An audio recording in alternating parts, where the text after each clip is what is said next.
Say one thing.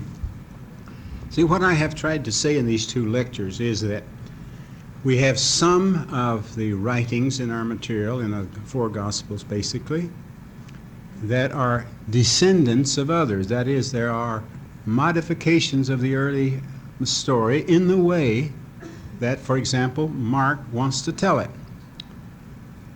Now, once I understand that Mark is doing it this way as a Targumic writer, I can forgive him. I can let him do what he wants to, you understand?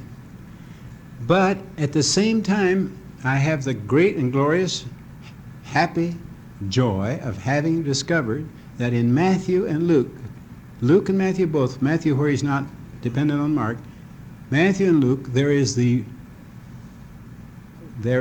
preservation of the that earlier text. It doesn't go completely back to the Hebrew text. It doesn't have Hebrew. But it's so good that we can take a Greek text that is maybe, I don't know how long, 20 years after or 30 years after Hebrew. I'm not sure just how far it is.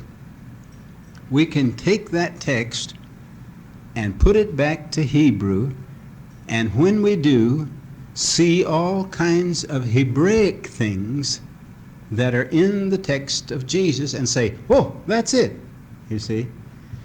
So that we're not in the position of not knowing something, but we're in the position of selecting the way that we get back.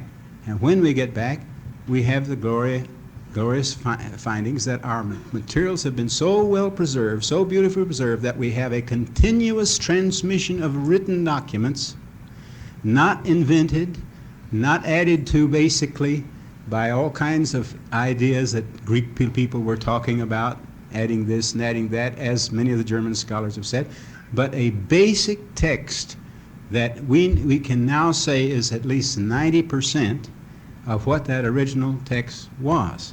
To me, this is a very great thing.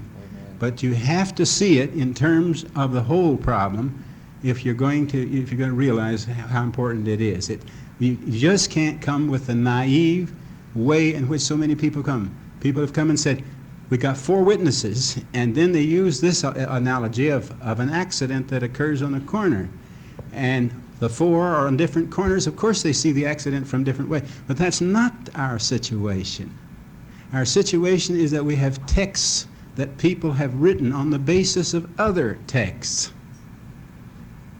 And so we have a particular kind of problem that has to be solved with other tools often than those we can use in some kind of translation work that we've already. You can't pick up the King James Bible to solve all these problems, nor the NIV, nor the American Standard Version. You've got to go back to the Greek text, then you have to say, what did the rabbis do about this and that? What was the way they talked? Then you've got to ask, what's the Hebrew and how does it translate? When you do these things, then the glorious thing to me is that you come up with an authentic, positive, great text of Jesus that just reveals him in the most remarkable. I haven't had time to talk about all the wonderful things that and the way it reveals Jesus when you put it back to Hebrew, but I ask you to believe me.